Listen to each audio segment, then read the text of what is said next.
ওই তুই কোথায়? ম্যাম তো ক্লাসে চলে আসবে। ওই আমি তো বাসই পাচ্ছি না রে। তাড়াতাড়ি আয়, ম্যাম কিন্তু তোকে ঢুকতে দেবে না ক্লাসে দেরি করে এলে। ওই ঠিক আছে রাখ রে। হ্যাঁ হ্যাঁ, তাড়াতাড়ি আয়, তাড়াতাড়ি আয়। 5 minutes later. চলে এসেছে, তুই কোথায়? তাড়াতাড়ি আয়। ওই ম্যাম চলে এসেছে? আরে আমি তো এখনো বাসেই আছি ভাই, এত লেট করে বাসটা যাচ্ছে কি বলবো। দাঁড়া আমি পরের ক্লাসটা করব, ফার্স্ট ক্লাসটা মনে হয় করতে পারবো না। 1 hour later. দরজা বন্ধ কেন? ফার্স্ট ক্লাস তো শেষ হয়ে যাওয়ার কথা। সেকেন্ড পিরিয়ডের ম্যাম কি তাড়াতাড়ি চলে এলো? এত ক্লাস হচ্ছে তো। শ্রেয়শ্রীকে একটু কল করি।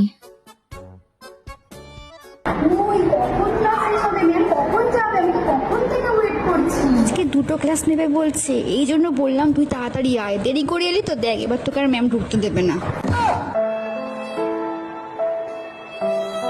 ভালোই লাগে না।